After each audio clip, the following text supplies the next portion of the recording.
Boa tarde, sejam todos bem-vindos e bem-vindas à nossa Escola Superior da Advocacia da OAB do Rio Grande do Sul. Hoje um evento muito legal, muito interessante, inovador, sempre inovador quando se fala em seguros. Um evento que é realizado em parceria com a Comissão Especial de Seguros e Previdência Complementar.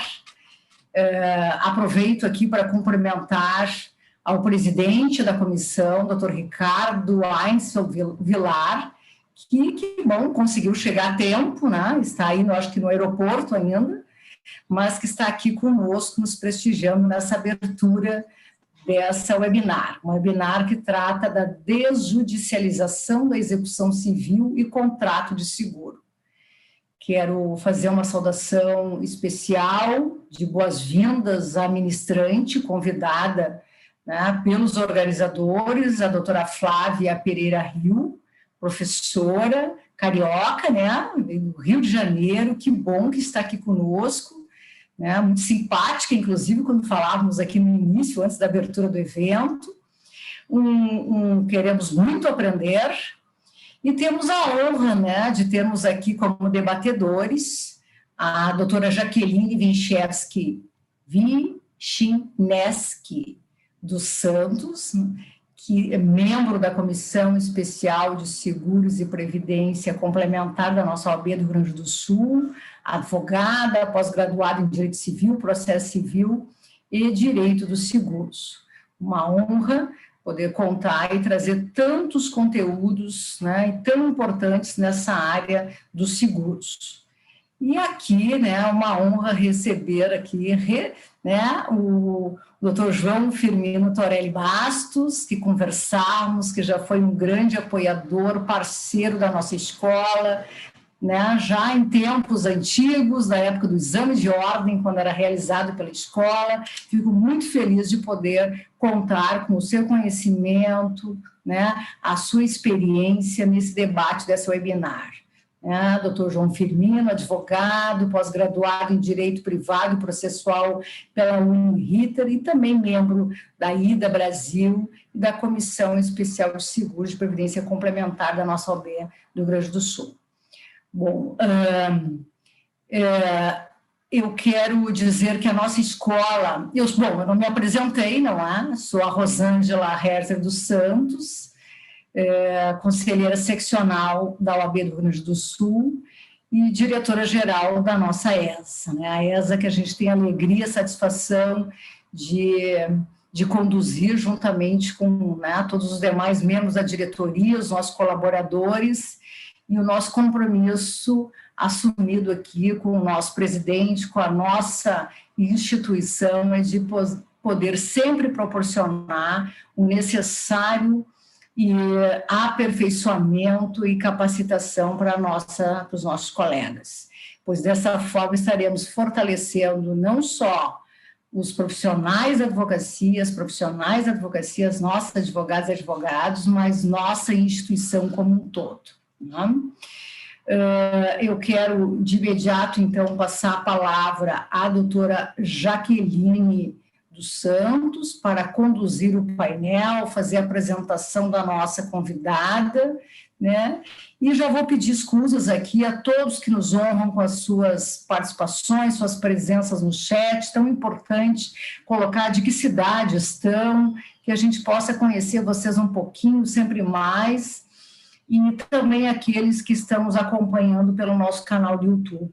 É uma honra e uma alegria, e saibam que todos os nossos eventos que realizamos na escola, né, diretamente pelos nossos professores, nossos diretores, mas também em parceria com as comissões, sempre é pensado e idealizado nas necessidades e nas sugestões que recebemos dos nossos colegas.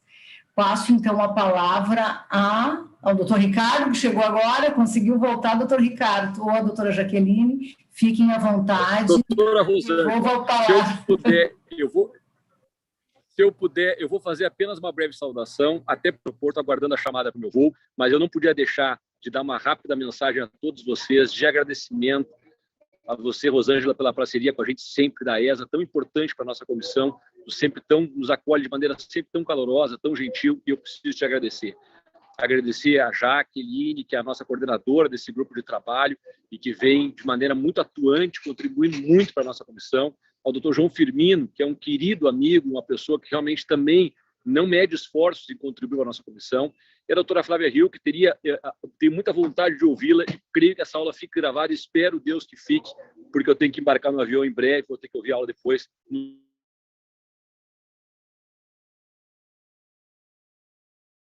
Foge do nosso controle, e o meu voo, que era para ser mais cedo, vai ser agora. Então, eu só queria fazer essa breve saudação e desejar que tenhamos todos um bom evento. Enquanto puder, estarei acompanhando aqui, mas estarei muito bem representado pela doutora Jaqueline, a quem passo a palavra, agradecendo mais vezes a todos e desejando a todos muita saúde e uma excelente tarde. Obrigado. Obrigada, Ricardo. Sempre carinhoso e querido, gentil acima de tudo. Querida Jaqueline, né? Passamos a palavra, então. Boa tarde a todos. O meu agradecimento muito especial a você, Rosângela, por esta parceria, por este carinho dessa escola maravilhosa, que nós só temos a agradecer a toda essa equipe que é incansável e que faz de um tudo para que deixe os eventos da forma como está sendo feito, muito organizado e de uma forma maravilhosa. Eu quero agradecer muito aqui ao Dr. Firmino, que fez parte deste projeto e que convidou a doutora Flávia, a qual eu tive a oportunidade de ouvi-la em um outro webinar, maravilhosamente, com propriedade em relação ao assunto da desjudicialização. E quero lhe dizer, doutor Firmino, que eu lhe agradeço muito toda a sua experiência, toda a sua história de vida e o quanto eu tenho aprendido com o senhor dentro do grupo. E a todos os colegas que nos ouvem neste momento, o nosso terno abraço nesse momento tão difícil que estamos vivendo, e a temática da desjudicialização carinhosamente pensada, trazida com toda a propriedade pela doutora Flávia e doutor Firmino. Eu vou dar um breve contexto, como é que ela entraria, então, na questão do contrato de seguro. Por que ela tem a ver com o contrato de seguro? Pois bem, ela é uma temática, então, em face da execução civil. O contrato de seguro ele possui algumas peculiaridades que, inclusive, se a PL, isso a doutora Flávia vai falar mais, que é a 6204 de 19, passar, ele é um título em determinados tipos de seguro, é claro, é um título executivo extrajudicial.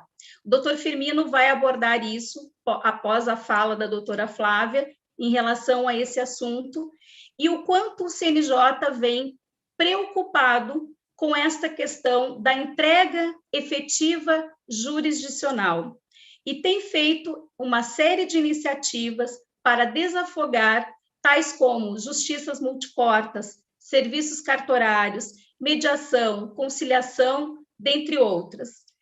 E vivemos um momento muito difícil, principalmente aqui no estado do Rio Grande do Sul, onde nós temos mais de 80% dos processos ainda físicos, com todas estas dificuldades que, desde a pandemia, desde o ataque de hackers, e, incrivelmente, nós todos que atuamos na área civil, temos tido várias demandas em âmbitos extrajudiciais, em relação a cartórios, em relação a serviços feitos desde inventários, desde a questão de divórcios, tudo que é possível. Eu vou fazer uma breve apresentação do Dr. Firmino, que vai conduzir os trabalhos com a doutora Flávia, e eu tive que fazer um resumo aqui. O Dr. Firmino é pós-graduado em Direito Civil, Processo Civil pela PUC, do Estado do Rio Grande do Sul, possui pós-graduação em Direito Privado, possui MBA em Gestão Empresarial, é nosso membro aí da comissão da AIDA, da comissão da OAB de Seguros, inclusive já participou sobre a elaboração e avaliação de exame de ordem, é sócio fundador da Torelli Bastos e é um querido colega e amigo. Doutor Firmino, a palavra é sua. Boa tarde, um excelente evento a todos. Boa tarde a todos. Primeiramente, eu quero saudar a doutora Rosângela Maria Herzer dos Santos, que é a ilustre diretora, nossa ilustre diretora da escola, que nos abriu esse espaço, como já o fez em tantas oportunidades, para trazer os temas que nos interessam para a advocacia e que são pertinentes à nossa querida Comissão de Seguros da OAB. Quero saudar também todos os membros da nossa comissão aqui presentes, na pessoa do Dr. Ricardo Vilar, que conseguiu chegar a tempo de nos dar um cumprimento, não é? Mas quero saudar através dele todos os membros da nossa comissão. Quero fazer uma saudação especial à doutora Jaqueline. Jaqueline, o sobrenome não é fácil de dizer, é o Wisniewski dos Santos, coordenadora do nosso grupo de aproximação com as instituições de ensino, pela sua capacidade de liderança e pelo incansável esforço despendido na organização deste evento e de tantos outros em que se envolveu de corpo e alma desde que assumiu a coordenação. E, claro, sem dúvida nenhuma, uma saudação super especial e agradecimento à doutora Flávia Pereira Rio, que tão gentilmente se dispôs a dedicar uma parcela do seu tempo para tratar de assunto tão importante e que nos é e nos será cada vez mais caro para nós advogados no exercício da advocacia como um todo. A doutora Flávia, palestrante, é altamente conhecedora do tema que ora trataremos, possuindo obras escritas sobre a matéria. É mestre e doutora pela UERJ, Universidade Estadual do Rio de Janeiro, professora adjunta de Direito Processual pela mesma universidade, pesquisadora visitante da Universidade de Turim, Itália, membro do Instituto Brasileiro de Direito Processual, membro do Instituto dos Advogados do Brasil,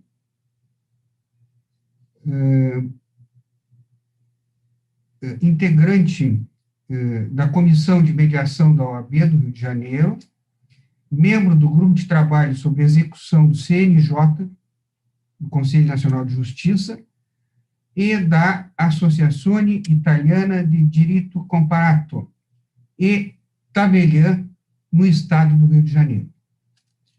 O tema que ora trataremos é de alta relevância para toda a classe dos advogados. A desjudicialização dos processos, seja ele de que natureza for, e em que estágio esteja inserido, só será possível com a participação dos advogados e exigirá dos profissionais daqui para frente uma reformulação do que seja a prática da advocacia. E os advogados terão que estar presentes e serem contratados para atuarem em todas as linhas de frente da advocacia, mas uma nova advocacia, como iremos ver a seguir. Dito isso, eu passo a palavra para a doutora Flávia, para que possamos absorver um pouco da sua sabedoria, que tenho certeza é o percentual mínimo do seu amplo conhecimento da matéria. Doutora Flávia, esteja à vontade, está com a palavra. Boa tarde, doutor João Firmino, a quem desde já agradeço o honroso convite de estar aqui na ESA OAB do Rio Grande do Sul.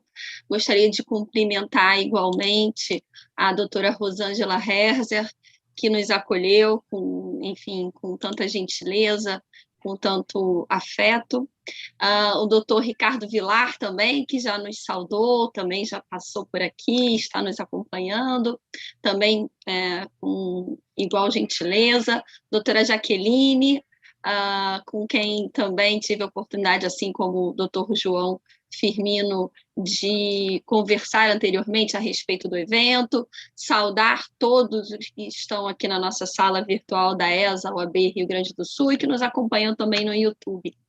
Recebi o convite da ESA UAB Rio Grande do Sul com muita alegria, para falar de um tema que, de fato, sobre o qual eu tenho me debruçado com um certo afinco nos últimos tempos. Como o Dr. João Firmino muito bem pontuou, eu sou professora da UERJ e eu sou delegatária de cartório extrajudicial.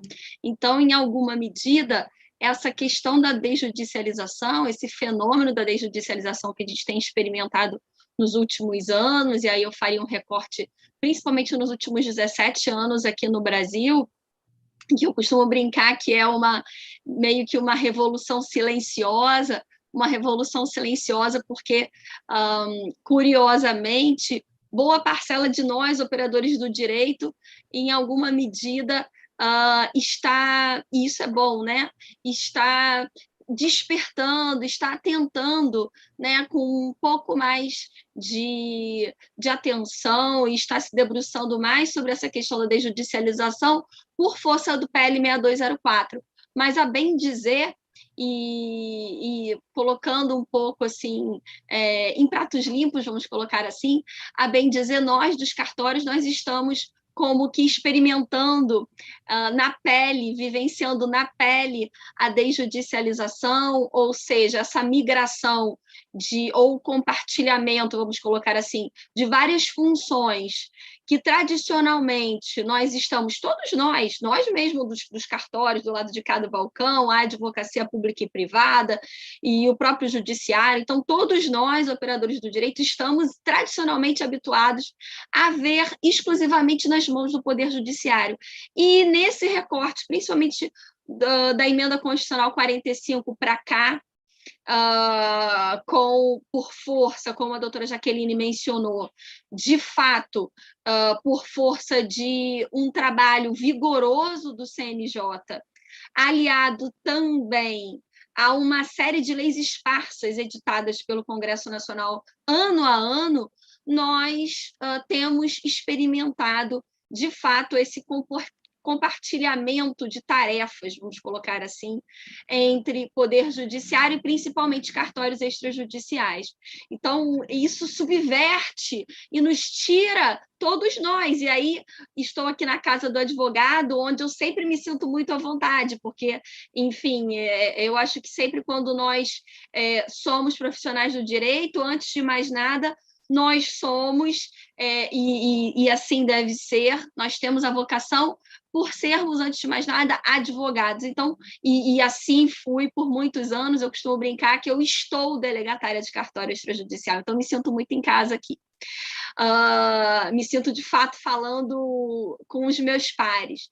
E digo isso que todos nós, em grande medida, nos sentimos retirados do que seria para todos nós uma zona de conforto, porque a nossa tradição toda está fundada no papel de centralidade do Poder Judiciário. Então, em grande medida, esse fenômeno da desjudicialização, e aí que eu diria que culmina com o PL 6204, do qual nós vamos tratar na nossa fala dessa tarde e noite, mas não se inicia com o PL 6204. Né? Então, muitas vezes eu converso com colegas, com amigos, e eles demonstram um quê de surpresa com o PL 6204, como se o legislador tivesse começado do fim, ou seja, ele já começa a desjudicializando a execução. Nossa, mas não seria muito precipitado? E aí, o primeiro ponto que eu queria deixar claro, logo no início da minha fala, é isso. O legislador, o PL 6204 mais especificamente, ele é mais um passo que o legislador sinaliza que pretende dar.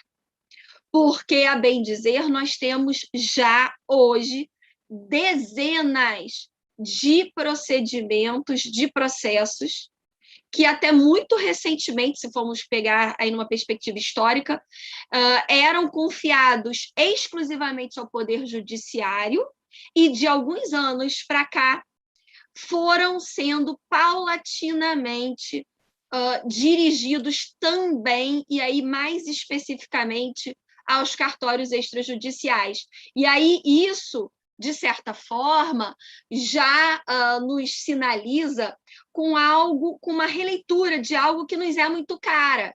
E aí, falando, então, com a advocacia, e sendo muito franca com a advocacia que nos ouve nessa tarde, subverte a própria ideia de acesso à justiça a que todos nós estamos acostumados, nos formamos e com a qual trabalhamos por décadas.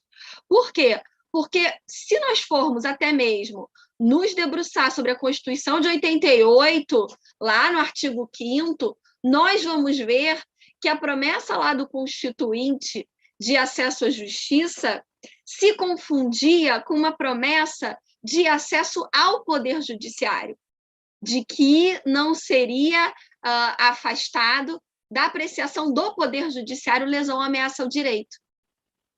E aí, de lá para cá, a bem dizer, muita água passou por baixo dessa ponte. Então, que bom, por mais de 30 anos, né, de vigência da Constituição Cidadã, muito aconteceu de lá para cá.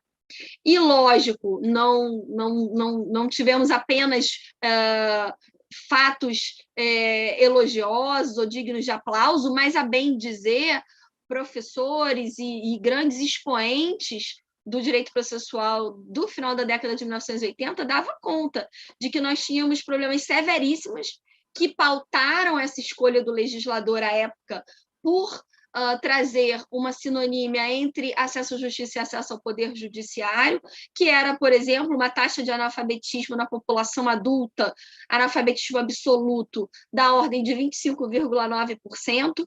Hoje nós temos algo em torno de 6%. Nós tínhamos, e aí então esse é o grande e primeiro problema, que é a ausência de informação sobre seus direitos, causa uma inação no jurisdicionado, uma apatia no jurisdicionado, e é o primeiro óbice de acesso ao judiciário, né, quando mínimo. Nós tínhamos um poder judiciário, aí estamos num país com dimensões continentais, né? Temos vários Brasis dentro do Brasil, como a doutora Jaqueline falava, o Rio Grande do Sul com um patamar de 80% de processos físicos, Espírito Santo também, Rio de Janeiro já com um índice bem mais expressivo de processos digitalizados e eletrônicos, enfim. Então, a bem dizer, se hoje nós temos vários Brasis dentro do nosso querido Brasil, aquela época mais ainda. Então, nós tínhamos um desaparelhamento total do Poder Judiciário em várias unidades federativas, a ponto de não ter máquina de escrever, não ter papel, não ter serventuários, não tínhamos defensoria pública minimamente estruturada no nosso país. Então, nós tínhamos, de fato, um déficit de acesso ao mínimo, que seria ao Poder Judiciário. E aí o Constituinte centrou forças, lógico, naquele momento histórico absolutamente justificável, centrou forças em garantir e criar mecanismos, muitos deles previstos na própria Constituição, de acesso estritamente e prioritariamente ao Poder Judiciário. Mas, de lá para cá, nós evoluímos muito, e eu acho que a prova mais cabal disso tudo é uma questão que até o doutor João Firmino, antes de começarmos formalmente o nosso webinar, vamos colocar assim, no cafezinho, né, na antessala, nós tratávamos, que é a questão do volume de processos que nós temos no judiciário. Então, o último Justiça em Números nos dá conta de que nós temos uma taxa de congestionamento bruta no judiciário brasileiro da ordem de 68,5%. A gente caiu muito pouco, de 72% para 68,5%. A gente continua gravitando em torno de 70% de taxa de congestionamento bruta. Isso significa o quê? Isso significa, não é de todo ruim, isso significa que aquele ato calculado do Constituinte de centrar forças no acesso à justiça enquanto acesso ao Poder Judiciário surtiu efeito. Surtiu tanto efeito que hoje a gente lida, digamos que com efeito colateral, né, dessa centralidade que foi dada ao Poder Judiciário, que é essa taxa de congestionamento muito grande. E aí, então, nós temos de lidar com esse efeito colateral, mas eu penso que o antídoto desse efeito colateral, vamos colocar assim, reside propriamente e especificamente na Constituição de 88. Então, foi a mesma Constituição de 88 que trouxe aquela redação de acesso à justiça como sinônimo de acesso ao poder judiciário, que deve ser lida nesse contexto histórico da década de 1980, e hoje precisa ser revisitado, foi a mesma que trouxe as bases para hoje nós promovermos uma releitura do acesso à justiça consentânea com o acesso à justiça multiportas. Ou seja, nós suplantarmos a ideia de que o acesso à justiça se esgota no Poder Judiciário. Então, hoje, falando de uma, e aí me permita uma brincadeira, uma democracia balzaquiana, então aqueles pequenos fios de cabelo branco, né, que a nossa democracia balzaquiana já começa a apresentar, talvez, também nos indica pontos positivos.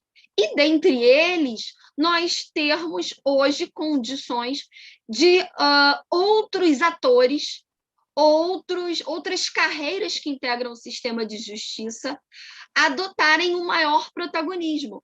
Então, hoje, nós temos condições, tendo, mais uma vez, raiz constitucional para isso, fundamento constitucional para isso, para que todos nós, advocacia privada, advocacia pública, delegatários de cartórios extrajudiciais, assumamos um papel de maior protagonismo e, com isso, também carreguemos um peso um pouco maior sobre os nossos ombros, essa difícil tarefa de garantir o acesso à justiça à sociedade brasileira. Então, a bem dizer, nós temos essa releitura do acesso à justiça, da inafastabilidade do controle jurisdicional, que é colocada em xeque, e que o judiciário, então, pouco a pouco, a partir dessas dezenas de leis esparsas que têm sido editadas e de atos normativos do CNJ, vem pouco a pouco, percebamos ou não, colocando em xeque essa ideia do Poder Judiciário como método prioritário de solução de litígios. Então, o judiciário ele passa pouco a pouco, e é importante que a gente se aproprie dessa ideia até para que nós consigamos analisá-la criticamente, mas é fato que, pouco a pouco, o Poder Judiciário vem sendo deixado de ser visto como prima ratio, como primeira e única opção, e passa cada vez mais a ser visto como última ratio. E, portanto, num sistema de justiça plural, saudavelmente democrático, em que nós oferecemos ao jurisdicionado vários métodos, ou seja, várias portas, para que ele possa ter acesso à justiça, e não própria e exclusivamente via Poder Judiciário. Então, a ideia é que todos os caminhos, todas as portas do acesso à justiça levem a Roma, né? Ou seja, levem a uma solução justa, levem a providências que sejam cada vez mais efetivas, eficientes, desburocratizadas e adequadas para cada caso. Então, eu vejo esse movimento como um movimento muito saudável para a advocacia, no sentido de que oferece para o advogado, eu costumo brincar, que um cardápio, um menu muito maior de possibilidades para que, quando consultado pelo seu cliente que confia nele, ele possa não mais obrigatoriamente ter de responder estritamente qual é a ação, por qual procedimento e perante qual tribunal. Mas mais do que isso, e mais amplamente do que isso, e aí está a força e a importância da advocacia, que é em quem o jurisdicionado confia. A advocacia privada se apropriar dessa noção de justiça multiportas, se familiarizar com ela, e então, uma vez consultado e procurado, possa oferecer toda a gama, todo o leque de opções que hoje o legislador e o CNJ oferecem para a sociedade. Então, eu estou mais do que convencida de que esse PL 6204 ele é mais um passo importante para ampliar esse leque de possibilidades que é oferecido para a sociedade brasileira, mas que passa inexoravelmente pelo crivo, pelo bom crivo do advogado em quem o jurisdicionado confia. Então, sem nós termos a adesão e a confiança da advocacia privada no segmento extrajudicial e nessas novas possibilidades que se abrem via legislador e via CNJ, nós não conseguiremos chegar na ponta, que é o jurisdicionado, que é o destinatário desses serviços, seja via judiciário ou seja via cartório. Então, de fato, esse diálogo plural ele é importantíssimo para que a gente consiga abrir essas novas possibilidades de forma concreta e não apenas num segmento meramente, digamos assim, acadêmico ou teórico. E aí, já passando para a análise do PL 6204, eu queria apenas destacar para o seleto grupo de advogados que estão aqui dividindo esse ambiente essa noite conosco, que, a bem dizer, eu poderia testemunhar, né, e dizer de público que, como delegatária de cartório extrajudicial, trazendo muito rapidamente uma radiografia do status quo do que dispomos hoje em termos de desjudicialização, hoje de legislata, antes de pensarmos em PL 6204, nós temos já hoje avanços muito significativos na desjudicialização no que eu chamo de aspecto bifronte, em duas frentes. Então, hoje, nós já caminhamos muito de 2004 para cá na desjudicialização da jurisdição contenciosa. E, especificamente, quando nós falamos na jurisdição contenciosa, na autocomposição, nós temos o paradigma do artigo 3º do CPC de 2015, que coloca a autocomposição como prioritária. Nós temos a Lei 13.140, que valoriza, e o estado da arte é isso, a mediação extrajudicial, a conciliação extrajudicial.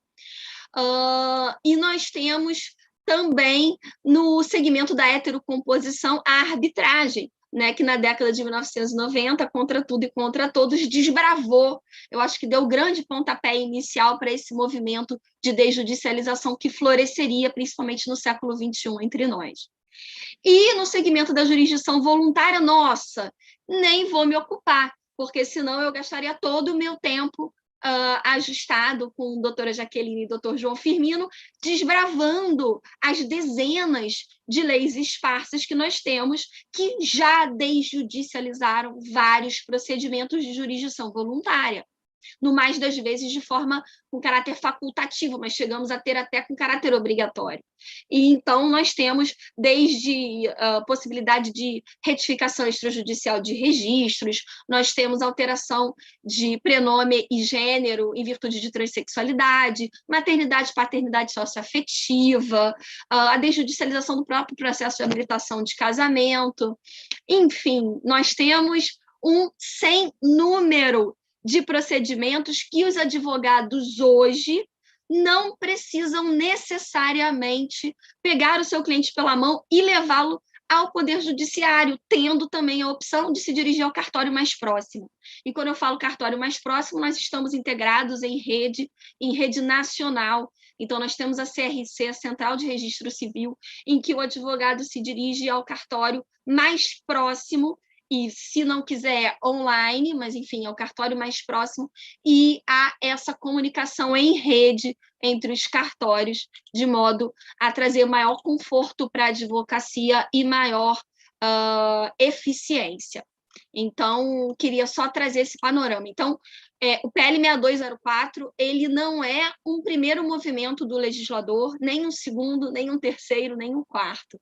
Então, se nós, dos cartórios, nos surpreendíamos no início do século XXI com o fenômeno da desjudicialização, lhes digo de público que hoje em 2021, nós não nos surpreendemos mais, porque o legislador edita uma lei desjudicializando, ela entra em vigor, vem um ato normativo do CNJ trazendo pormenores, vem ato normativo da Corregedoria Local tecendo minúcias regionais, tudo isso é colocado em prática, e em seguida vem uma nova lei desjudicializando um outro procedimento. Então, de fato, é um ciclo que se formou e que sempre vem avançando. E eu acho que o que credencia o passo seguinte, eu acredito que seja que o passo anterior deu certo, foi bem acolhido, né? Porque, senão, acredito eu que esse fenômeno já teria sido estancado, né? Não teria sido levado à frente. Então, esse é um ponto que eu gostaria de dividir com os senhores nessa noite. E dividir também que, num levantamento muito rápido que eu fiz na minha serventia, em relação à retificação de registro e em relação à averbação de divórcio, nos últimos 3 anos, a averbação e retificação pagas, eu não estou com os números detalhados aqui, porque não estava no meu roteiro de fala, mas ambos tiveram resultados muito semelhantes nos últimos 3 anos, no sentido de que mais de 77% das retificações pagas nos últimos 3 anos decorreram de processos extrajudiciais originados no cartório. E averbações de divórcios pagas, realizadas na minha serventia nos últimos 3 anos, 18, 19 e 20, também tiveram um índice acima de 77% de origem em escritura pública e menos de 23%, 22, alguma coisa, decorrente de processo judicial, sendo que nessa fatia de 22, alguma coisa por cento, 60% envolvia casais com filhos menores, que no estado do Rio há uma posição da Corregedoria de que esses processos não são sequer elegíveis para o segmento extrajudicial. Então, eu só queria trazer esses dados, de certa forma, não sei, para trazer algum conforto para a advocacia, no sentido de como a clientela da advocacia privada vem respondendo, digamos assim, em relação a essas possibilidades, se vem adotando ou não.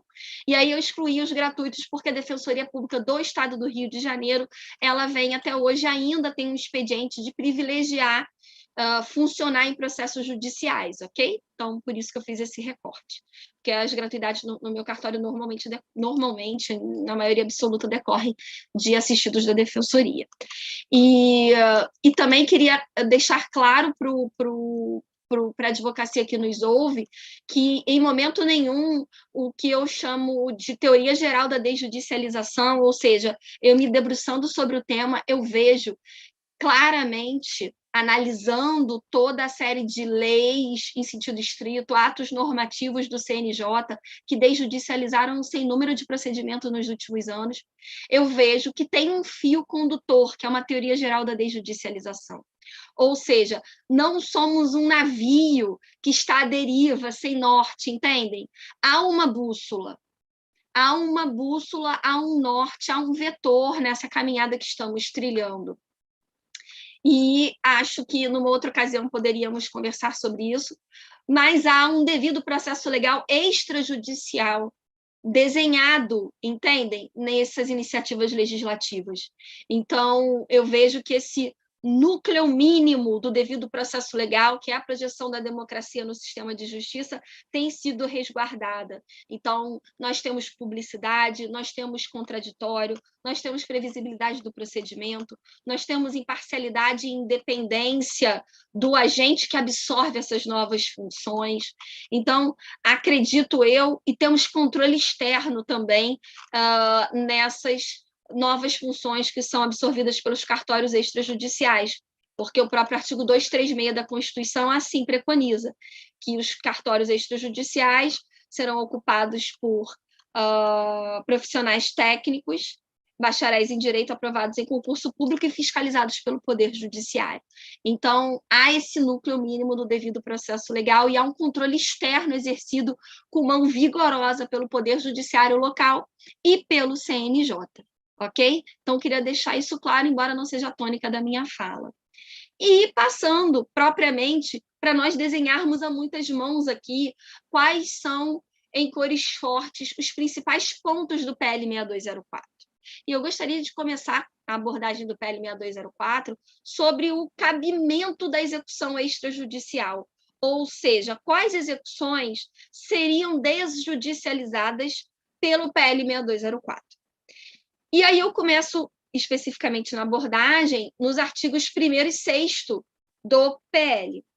Lá, eu poderia dizer que o legislador ele desdobra em aspecto objetivo e subjetivo do cabimento. No aspecto objetivo, ele circunscreve, ele restringe o cabimento da desjudicialização da execução às obrigações de pagar quantia líquida, certa e exigível. E aí, ele autoriza a desjudicialização dessas obrigações fundadas em título executivo judicial, inclusive sentença arbitral, ou, independentemente, pode ser também fundada em título executivo extrajudicial. Então, ao dizer então, que a obrigação precisa ser líquida, certa e exigível, não pode estar sujeita a condição ou termo. Outra exigência, sob o ponto de vista objetivo, é que tenha havido necessariamente um protesto prévio do título judicial ou extrajudicial. Particularmente, a gente está numa visão panorâmica, não é o ponto central. Pessoalmente, eu acredito que é justificável um protesto prévio, até que, digamos que obrigatório até, talvez, quando falamos em título extrajudicial. Mas quando falamos em título judicial, eu acredito que o melhor seria deixar a cargo do advogado do exequente, da estratégia processual do advogado do exequente. Por quê? Porque, pelo PL 6204, o cumprimento de sentença, ele se inicia perante o Poder Judiciário tal qual estamos habituados, entendem? Então, há a cientificação do executado, há a deflagração do prazo para pagamento voluntário, transcorrendo em habeas, enfim, oferecida ou não impugnação, vai ser examinada essa impugnação ao cumprimento de sentença, e somente depois que há propriamente a desjudicialização, entendem? Então, quer dizer, nessa fase judicial preliminar, preambular do cumprimento de sentença, nesse parêntese judicial, se mesmo assim o executado se mantém recalcitrante, então, sinceramente e honestamente, eu acho que ninguém melhor do que o advogado exequente para dizer se vale a pena ou não, entendem? Lançar mão do protesto desse título judicial. Então, a meu ver, se estamos pensando em racionalizar e erigir formalidades que sejam absolutamente justificáveis, eu acho que o protesto do título judicial talvez deveria ficar a cargo da estratégia do advogado exequente, que é quem, infelizmente, dentre nós, melhor conhece o executado em questão. Segundo ponto, aspecto subjetivo. Quem pode figurar como parte nessa execução desjudicializada pelo PL? E aí, só podem ser partes pessoas jurídicas de direito privado ou pessoas naturais capazes. Então, mais uma vez, o legislador restringe. E na desjudicialização, essa é uma praxe do legislador. Ele sempre tende a restringir, a reduzir, digamos assim, a alha, as arestas, né? Os possíveis, digamos assim, motivos de, vamos colocar, instabilidade no procedimento desjudicializado, e assim ele o faz. Isso não quer dizer que no futuro não possamos, talvez, avançar ainda mais, mas esse foi o núcleo dentro do qual o legislador se sentiu, nesse momento histórico, confortável, entendem? De propor uma desjudicialização da execução. Então, ipso facto, automaticamente ficam excluídos as partes incapaz, o preso, o internado, pessoa jurídica de direito público, massa falida, insolvente civil, lembrando que a execução fiscal e a sua desjudicialização são objeto de outros projetos de lei em tramitação, ok? Outro ponto, houve uma opção clara do legislador no PL 6204 por propor apenas a desjudicialização da execução definitiva. Ele excluiu claramente a desjudicialização da execução provisória. Por quê? Porque ele exige o trânsito em julgado da sentença exequenda no artigo 14 do PL. E aí, vamos lá, eu consigo compreender, porque, mais uma vez, a gente tende a se assustar com a desjudicialização da execução civil, mas se a gente for enxergar isso mais de perto, a gente vai ver que o legislador ele sempre é cauteloso nessa desjudicialização. A gente não tem um código de desjudicialização, a gente tem movimentos paulatinos. Então, foi uma opção do legislador, nesse momento, excluir a execução provisória. Embora, sob o ponto de vista técnico, eu não veja razões, entendem, para haver essa distinção, que não seja apenas dar um passo de cada vez.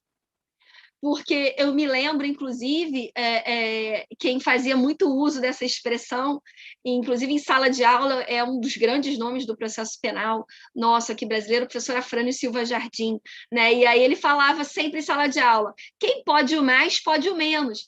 E aí sempre me vem à mente essa máxima que o grande mestre, o professor Afrânio, dizia.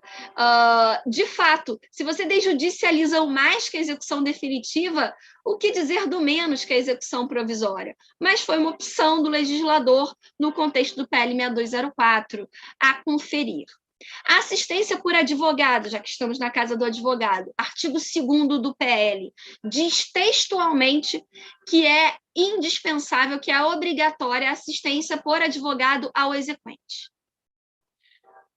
Há um silêncio no PL em relação à assistência por advogado por parte do executado. Eu, como professora de processo e professora da UERJ, que é uma escola extremamente garantista, a minha reação é resolver da seguinte forma: simetria, paridade de armas, isonomia. Então, se há previsão para o exequente, eu, inclusive como delegatária, se eu fosse agente de execução um dia, eu não me sentiria de maneira nenhuma confortável com uma execução em que o exequente fosse assistido por advogado e executado, não. Então, para mim, a gente conseguiria resolver isso sob o prisma constitucional que o próprio CPC, logo no artigo 1º, né, já nos exige que façamos uma interpretação à luz da Constituição de todas as leis de direito processual. Mas, vejam que curioso, conversando com, enfim, em uma outra ocasião, com juízes, e mais especificamente com juízes do trabalho, eles me sinalizavam, professor, eu acho contraproducente obrigar que o executado tenha necessariamente de ter advogado. E isso me fez acender o sinal vermelho, entendem? Então, eu já me tornei, então, uma crítica dessa omissão. Já acho que se não é tão intuitivo assim, que se um tem advogado, outro também tem de ter, então eu acho melhor que coloquemos isso preto no branco no PL. Então, o que não era uma crítica tão veemente passou a ser, ok? Então, se o exequente tem advogado, creio eu que o executado, estou convicta de que também deve ter, ok? E aí, de repente, alguns na sala diriam assim, Flávia, do alto da minha experiência de 20, 30, 40, 50 anos de advocacia, eu diria que esse artigo 2º é totalmente despiciando, porque é óbvio que na execução tem de ter assistência por advogado. Eu acho muito bem-vinda essa previsão. Por quê? Porque há alguns atos mais simples que são realizados em cartório, e a gente vai ver que a execução extrajudicial do PL 6204 é realizada em cartório, como, por exemplo, registrar um nascimento, entendem? Registrar um óbito. Não precisa obrigatoriamente do advogado. Você pode ir com o seu advogado, mas não é indispensável, entendem? Então, eu não acho despiciando esse artigo 2º, sendo bem sincera. Eu acho que ele vem em muito boa hora e ele, digo mais, deveria prever mais do que ele prevê, como eu falei antes. Agente da execução, eu diria que digamos que é o coração do PL 6204, que é o artigo 3º. Quem é que vai conduzir essa execução desjudicializada? Quem vai estar à frente desse processo extrajudicial? É uma figura nova que não tem paralelo no nosso ordenamento jurídico brasileiro, então é uma novidade, que é o chamado agente de execução. Essa mesma nomenclatura é usada no direito português, que teve já experiência anterior à nossa, inclusive teve que alterá-la, né, digamos assim, desafios práticos, né, para torná-la mais eficiente, e hoje é, de fato, uma execução mais eficiente do que o modelo original. Lá eles têm o agente de execução, e o legislador brasileiro se inspirou abertamente no modelo português. E uma prova disso está na própria nomenclatura agente de execução. Então, é essa figura nova, que não tem paralelo entre nós até hoje, que vai praticar os principais atos dessa execução desjudicializada, dentre os quais os principais. Então, receber esse requerimento feito pelo advogado de deflagração da execução extrajudicial, providenciar a cientificação do executado, decretar a penhora, conduzir a avaliação, suspender a execução se necessário, retomá-la se assim convier, ao fim e ao cabo encerrá-la diante da satisfação do crédito. Então, enfim, os atos principais propriamente da execução que não sejam incidentes cognitivos, e a gente vai ver em seguida o que eu quero dizer com isso, o que for ato tipicamente de execução é a cargo dessa nova figura que é o agente de execução. E, ao fim e ao cabo, a quem o PL 6204 conferiria, pelo artigo 3º, essa nova função? Aos delegatários de cartórios extrajudiciais. Mais especificamente, aos delegatários dos cartórios de tabelionato de protestos. Então, seria um segmento de cartório extrajudicial. E aí, olhando no chamado Justiça Aberta, porque o CNJ tem um levantamento e disponibiliza, né, para todos nós no seu site dados, não só do âmbito judicial, mas do extrajudicial também, e lá no levantamento que eu fiz, dá-se conta de que nós temos, no Brasil, 3.788 tabelionatos de protesto, enquanto que nós temos no Brasil, segundo o IBGE, 5.570 municípios. Então, numa conta muito simplória, nós teríamos aí 2.000 municípios descobertos. Isso se a gente não for olhar mais detidamente, porque de longe a gente já sabe que há mais de um tabelionato de protesto nos grandes centros urbanos, nos grandes municípios, nas capitais, e isso deixa um contingente maior de municípios nesse nosso grande país continental descoberto. Ou seja, sem agente de execução nenhum. Então, se a gente está pensando na desjudicialização enquanto fator de desburocratização, de acessibilidade, de deformalização, eu acho que essa restrição ao tabelionato de protesto, sinceramente, ela é contraproducente.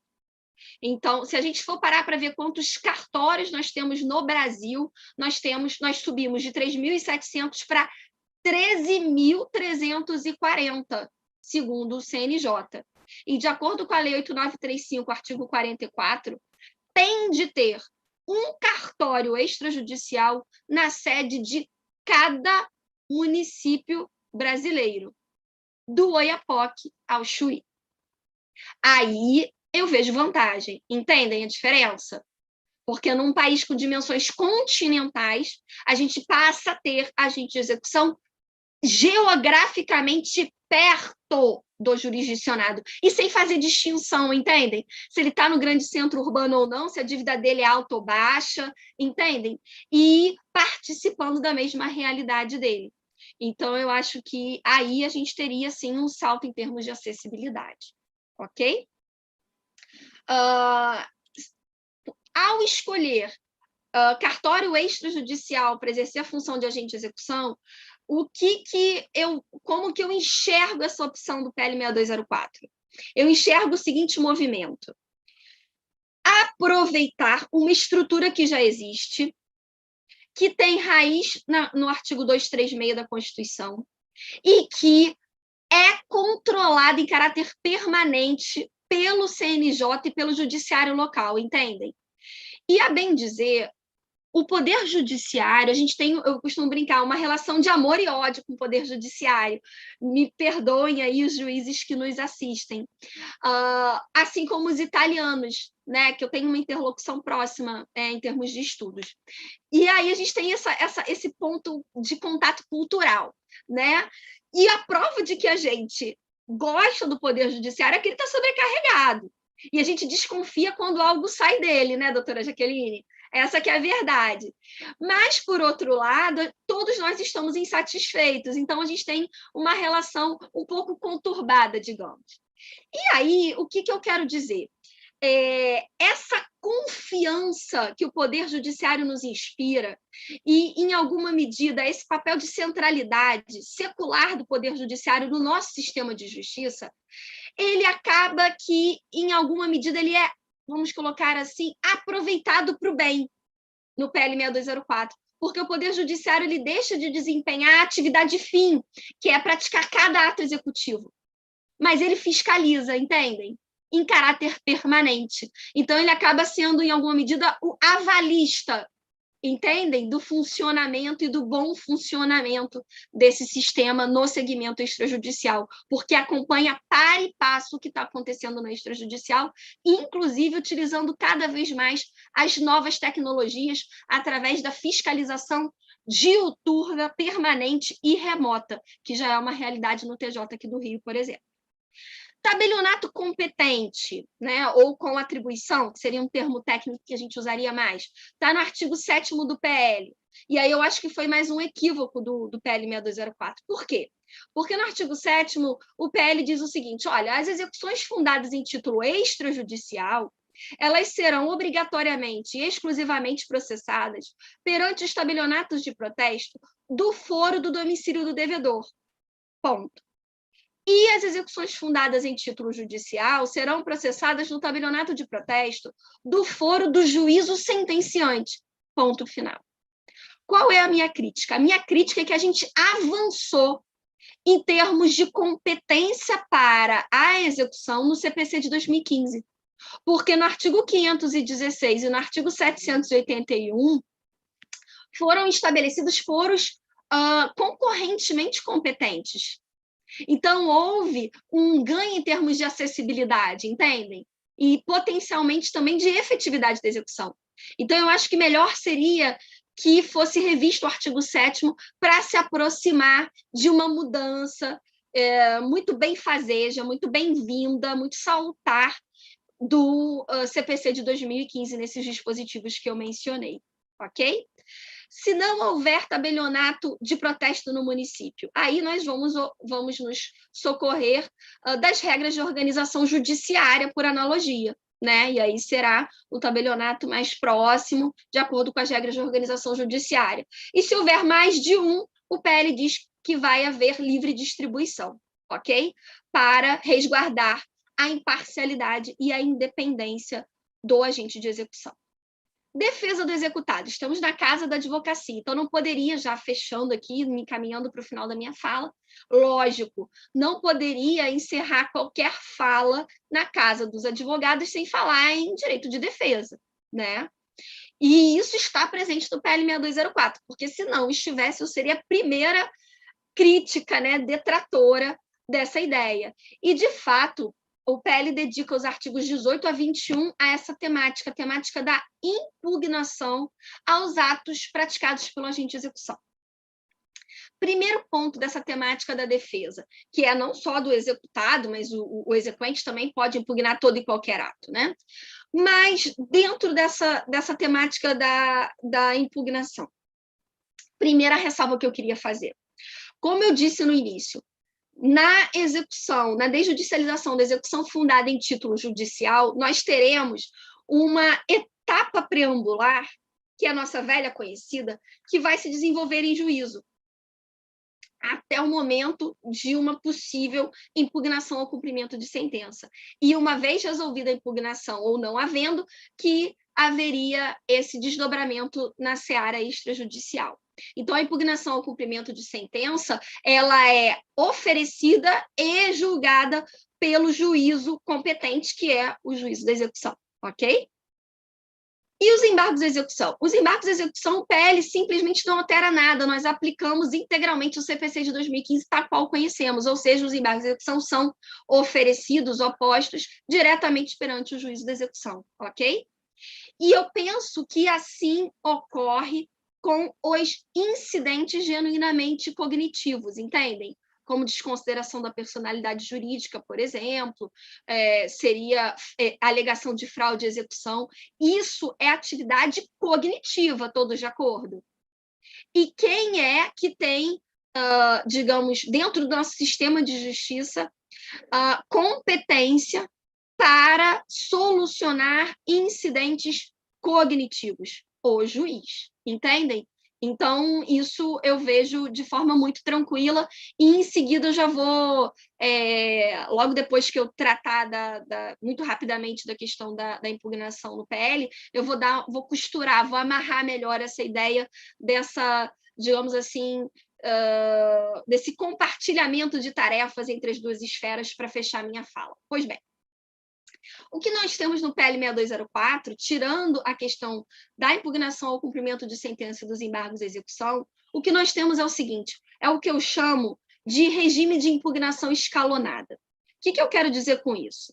Qualquer ato praticado pelo agente de execução, então decretação de uma penhora, chancela de uma avaliação e assim por diante, qualquer ato que, em alguma medida, gere irresignação de qualquer das partes, ele será passível de impugnação. E por que eu digo que é escalonada? Porque essa impugnação, num primeiro momento, ela vai ser examinada pelo próprio agente de execução, que vai poder reconsiderar, de acordo com os fundamentos apresentados pelo impugnante. Caso o agente de execução mantenha a sua decisão, vai haver um desdobramento em juízo, entendem? Então, ela é escalonada por isso, porque num primeiro momento, até por uma questão, digamos, de economia processual, o próprio agente de execução é chamado a resolver, a dizer se mantém ou não. E apenas caso ele mantenha sua decisão e se mantenha a irresignação da parte interessada, que vai para o âmbito judicial. E aí vem um pecadilho do PL 6204, que é dizer que a decisão do juiz é irrecorrível.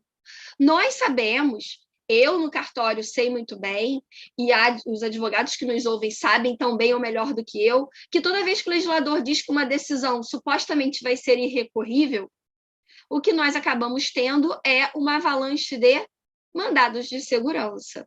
Então, eu acho que seria um mal menor prever o cabimento de agravo de instrumento, em vez de optar num movimento que eu considero equivocado por dizer que seria uma decisão irrecorrível. Para fechar essa temática, eu acho o seguinte, é muito importante que haja uma interoperabilidade entre os cartórios extrajudiciais e o Poder Judiciário. Isso para ontem. E com o PL 6204 mais ainda, ou seja, que o agente de execução e o juiz, eles trabalhem dentro do mesmo sistema, entendem? E que isso seja 100% eletrônico. Por quê? Porque aí todos nós teremos uma visão perfeita e completa de todo o andamento do processo como um todo, independentemente de quem circunstancialmente é competente para aquele ato, entendem? Se é o juiz ou se é o delegatário. Então, eu acho que isso deformaliza, desburocratiza, torna muito mais acessível para o advogado e para a própria visão do todo de complementaridade entre juiz e delegatário. Porque para o advogado, lógico, eu não vou usar uma expressão forte, não é bem tanto faz, mas o que eu quero dizer é, o que importa para ele é que o agente competente está a par e, de forma objetiva, a sua irresignação e a voz do seu cliente está sendo ouvida a tempo e hora, sem maiores burocracias, entendem? Então, essa interoperabilidade é uma condição sine qua non para ontem, para a desjudicialização, e para o PL nem se diga. Então, eu acho que com isso nós temos, então, uma condição de haver uma cooperação recíproca real entre judiciário e segmento extrajudicial, e essa conscientização de que cada vez mais a desjudicialização pressupõe que judicial e extrajudicial se deem as mãos e a advocacia seja aí, digamos assim, a ponte, né, antes de mais nada, entre isso tudo, entre esse movimento, que é um movimento, a bem dizer, de aprimoramento do nosso sistema de justiça, para que a gente consiga entregar resultados melhores para os nossos clientes, para os nossos usuários, que são cada vez mais rigorosos e estão cada vez cobrando de todos nós uma fatura mais alta, né, por um serviço que eles querem que seja cada dia mais eficiente. Então, peço desculpas se me alonguei muito, devolvo a palavra para a doutora Jaqueline para dar prosseguimento aos trabalhos. Doutora Flávia, excelente exposição. Nós que somos civilistas aqui, eu e o doutor Firmino, e processualistas, ficamos realmente encantados com toda essa análise, desde CNJ, e incluindo a classe da advocacia, e o quanto não podemos fugir realmente disso que está inerente. E até uma informação, antes de passar a palavra ao doutor Firmino, os seguros de vida cresceram significativamente a procura neste período até de pandemia. Então, assim, nós tivemos demandas muito expressivas, cartorárias, em relação a, infelizmente, mortes, não é? Inventários e etc., e testamentos, reconhecimentos, inclusive, de união estável via contrato, e as pessoas preocupadas como é que vão deixar, então, a família e os familiares amparados, procurando na advocacia soluções. Sem nem mais delongas aí, doutor Firmino, a palavra é sua.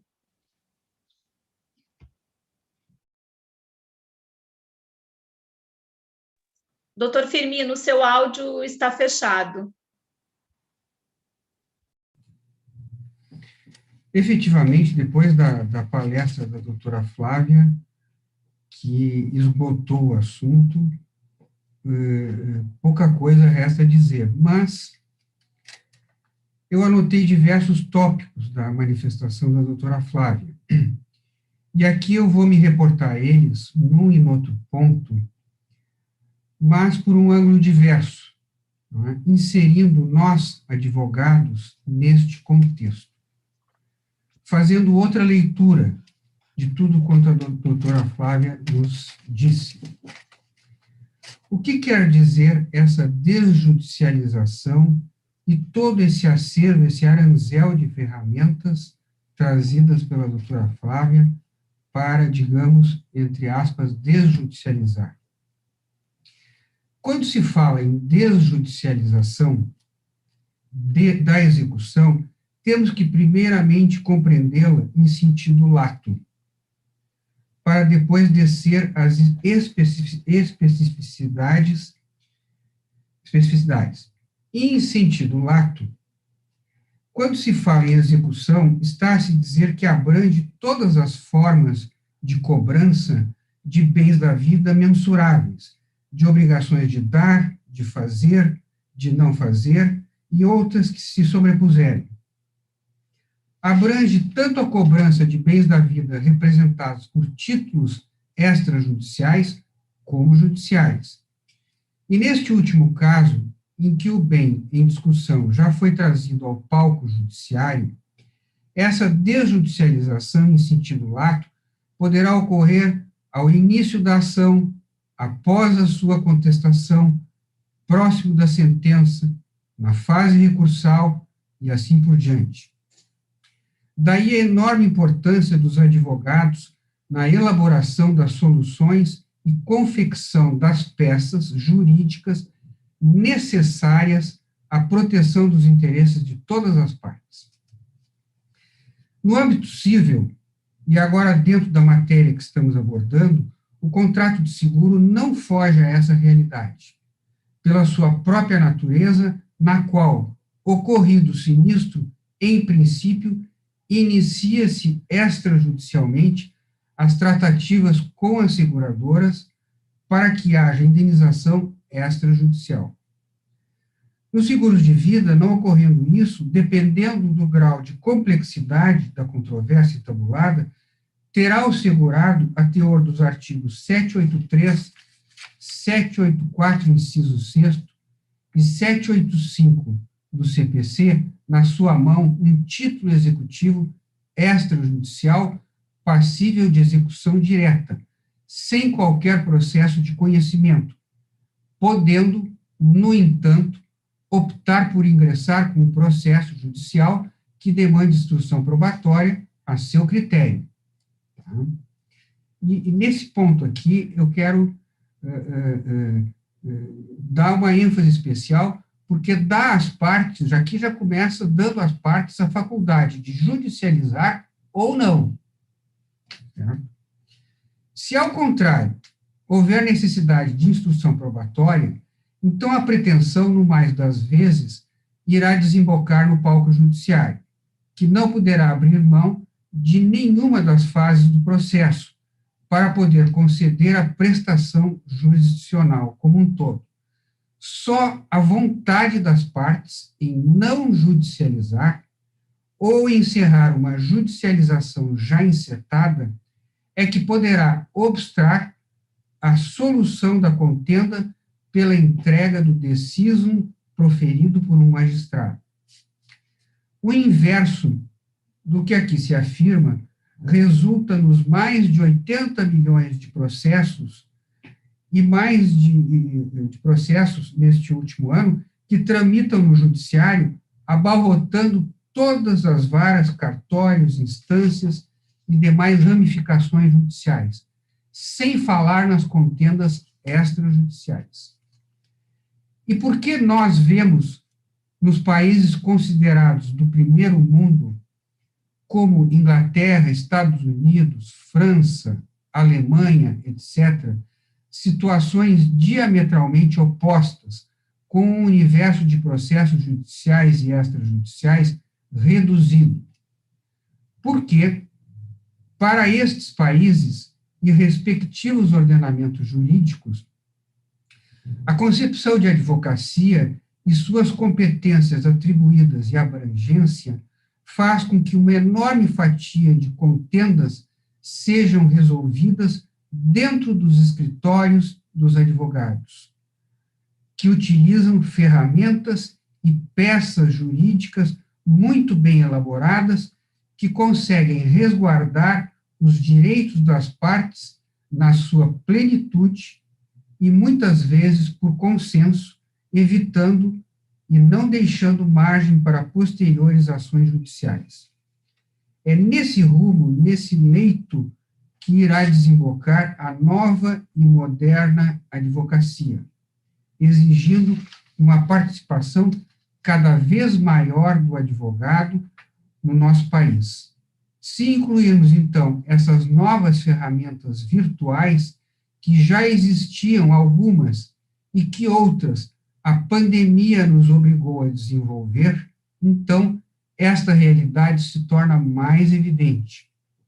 Não temos como esconder debaixo do tapete essa realidade, ou fazer como a avestruz que esconde a cabeça num buraco quando se sente com medo e ameaçada.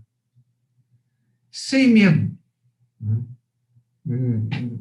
Vamos em frente, temos que enfrentar essa nova realidade, colegas advogados. Né?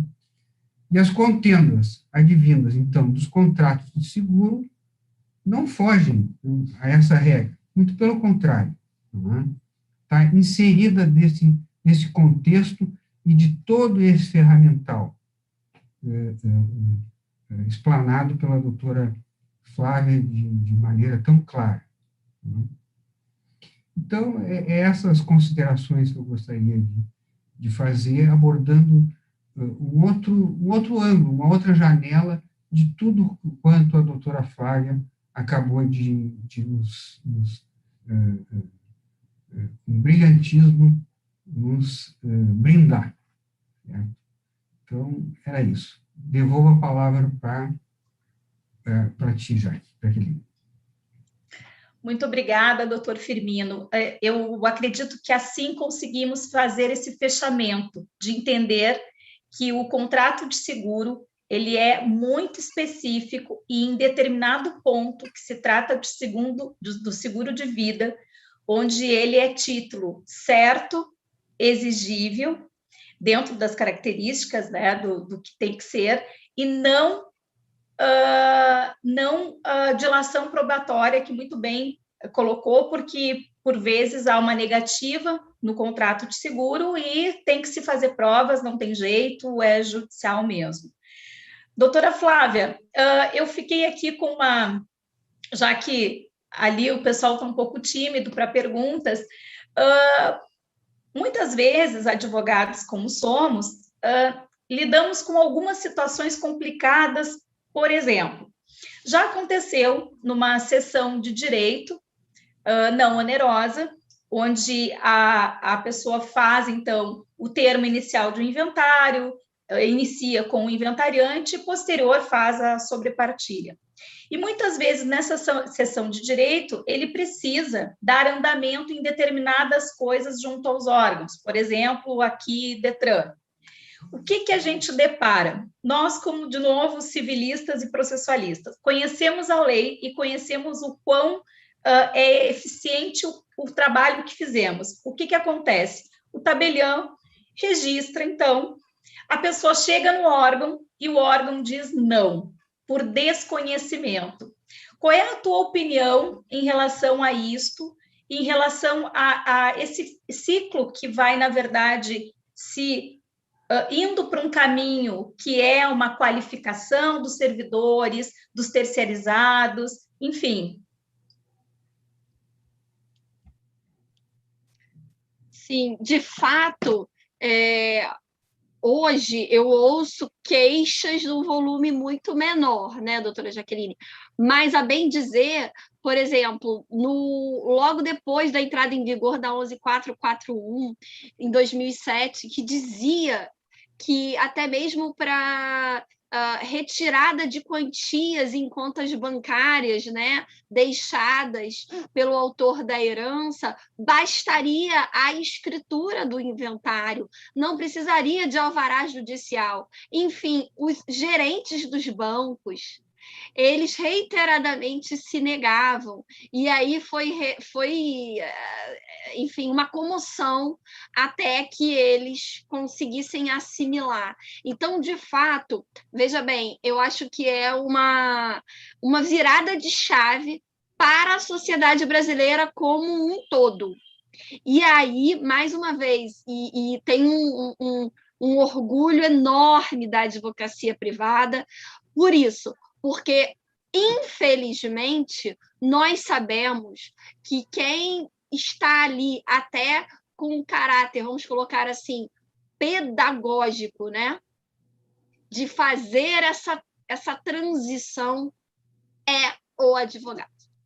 Ele é quem junta todas as pontas e é o amálgama do sistema de justiça.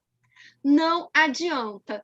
Então, o que eu posso dizer é o seguinte: os tribunais de justiça, enquanto as corregedorias locais, enquanto fiscais dos cartórios e, portanto, fiscais do cumprimento e da observância dos atos legalmente praticados pelos cartórios, entendem? Eu acho que cabe, inclusive, reclamação na ouvidoria dos tribunais por negativa de cumprimento dos atos legitimamente praticados pelos delegatários que tiveram as delegações outorgadas por aquele tribunal. Entende? Então, eu vejo essa medida como uma medida cabível. E eu acho que cabe aos advogados fazer barulho.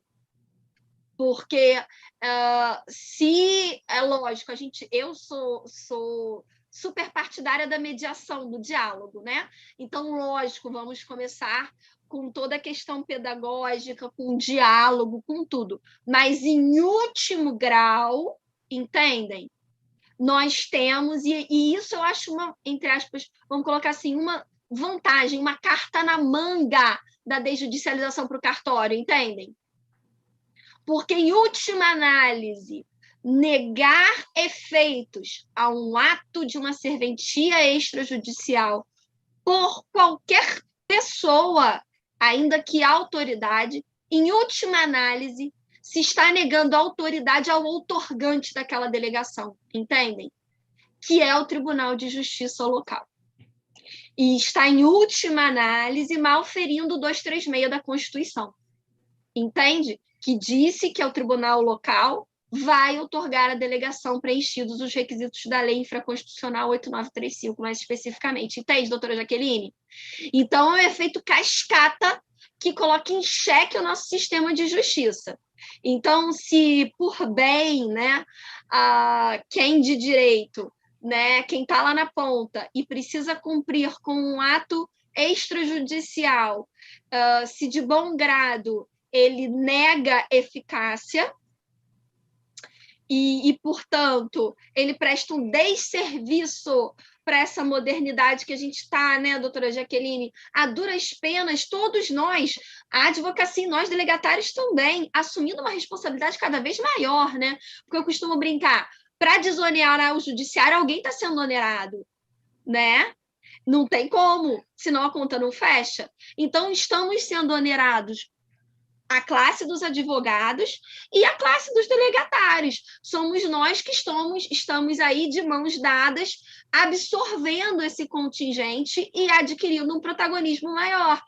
Então, quer dizer, se não há uma postura coerente do restante da sociedade civil, dos outros setores, setor bancário e outros que tais, né, Detran, enfim, no mesmo sentido, então, nesse caso, eles vão estar, digamos assim, desfazendo ou desmerecendo um trabalho que nós, delegatários, juntamente com a advocacia privada, nós elaboramos e estamos cada vez mais assumindo, enfim, com, digamos assim, vou colocar assim, a duras penas, no sentido de que a gente está tendo de se reinventar, né, doutora Jaqueline? A advocacia, a advocacia extrajudicial e nós, delegatários, assumindo funções novas. Então, estamos nós, de mãos dadas, nos reinventando, aprendendo esse novo modelo de sistema de justiça e acho que merecemos, todos nós, né? Porque, a bem dizer, o preenchimento de requisitos, a observância da legalidade, a elaboração das minutas e assim por diante, como o doutor João Firmino muito bem falou, é feita pela advocacia privada. Então, quer dizer, a bem dizer, se está colocando em xeque, desmerecendo o trabalho de todos nós, e então, infelizmente, há de ter uma reação à altura, né? Não há que ser desmerecido esse nosso trabalho. Ele é um trabalho diferente, mas nem por isso, e muito pelo contrário, ele merece menos crédito, menos credibilidade por parte da sociedade como um todo. Então, de uma maneira ou de outra, essa transição está acontecendo e ela tem de ser feita, e ela é feita, infelizmente, a conta-gotas, a partir de circunstâncias e experiências que eu passo, que os ilustres advogados que estão nessa sala passam. Então, nós vamos aí cunhando um novo futuro para entregar para a sociedade brasileira, né? Mais plural, mais multifacetado, né? E, enfim, diferente da tradição que nós recebemos, que nos foi entregue até o momento. Então, é um momento de virada que alguns desconfiam, alguns fazem ouvido moco, mas que a gente aí vai nadar contra a maré e eu tenho esperança de que, por bem ou por mal, a gente vai acabar conseguindo fazer valer.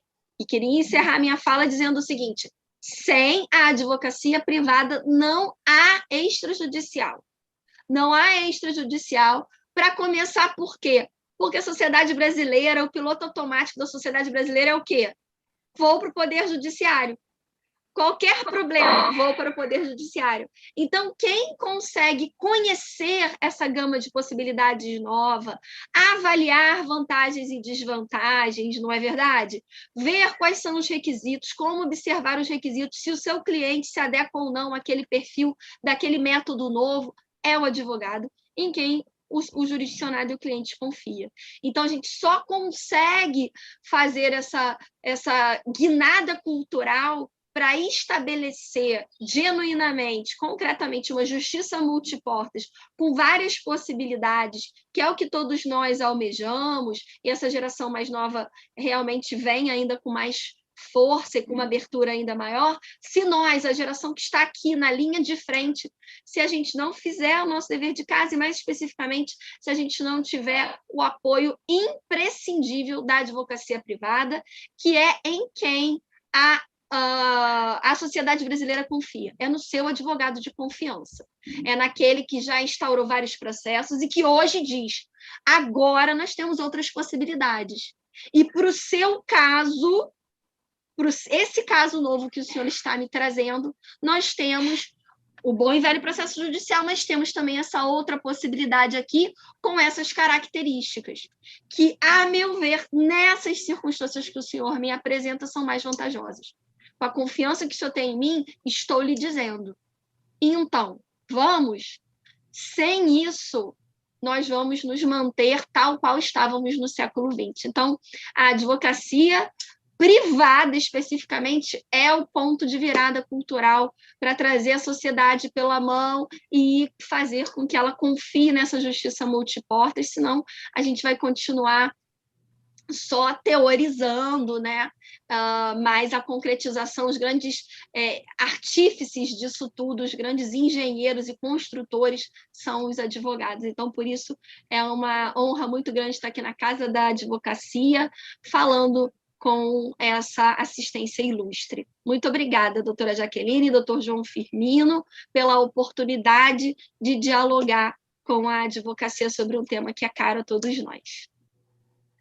Muito obrigada. Eu quero passar a palavra para o doutor Firmino para fazer as considerações finais e nós darmos encerramento ao evento. A doutora Rosângela Herzer teve que se afastar, porque realmente, como ela explicou no início, tem uma sequência de atividades, a escola é muito ativa, ainda bem, a gente havia conversado sobre isso, que a gente está no Brasil todo e até fora do país. Doutor Firmino, a palavra é sua. Se não for dessa forma, como a doutora Flávia acabou de mencionar, nós só tendemos a aumentar cada vez mais esses 80 milhões de processos e o que redunda numa prestação jurisdicional insuficiente sempre, porque sempre haverá menos juízos do que volume de processos e a prestação jurisdicional passa a ser lenta, não satisfatória, às vezes muito tardia. Então, efetivamente, esta é a advocacia moderna para a qual nós temos que nos encaminhar. Mas, doutora Flávia, eu quero, mais uma vez, lhe agradecer, né, a sua participação, a aceitação do convite. A senhora fez uma palestra, a colega fez uma palestra excelente, brilhante, não é? Tenho certeza que prendeu a atenção de todos, do início ao fim, não é? E só temos a lhe agradecer. Muito obrigado. Eu que agradeço, doutor Firmino e doutora Jaqueline. Um abraço afetuoso a todos que acompanharam, estão na sala virtual e nos acompanharam pelo YouTube também. Muito obrigada pela atenção de todos e pela oportunidade. Será sempre muito bem-vinda aqui nos Pampas, de modo virtual, quando puder vir de forma presencial. Aqui nós temos uma comida excelente, bons vinhos, bons lugares para serem visitados. A todos que estão conosco ainda, o nosso muito obrigada. Nós, da comissão, então, falando em nome do doutor Ricardo, que realmente teve que se ausentar, agradecemos muito a todos vocês. Ficamos muito felizes em conseguir proporcionar e fazer eventos tão ricos quanto este, trazendo temática extremamente importante, atualizadíssimas, né, doutora Flávia, que a gente está falando de uma PL que, inclusive, está no Congresso Nacional, a ser votada. Doutor Firmino, o meu agradecimento especial a toda a nossa comissão de seguros e a todos que estão nos assistindo. Um grande abraço, fiquem com Deus e até mais. Até uma próxima. Fiquem aí ligados que tem mais programação da Comissão de Seguros, né, doutor Firmino? Isso. Um grande abraço a todos. Tchau.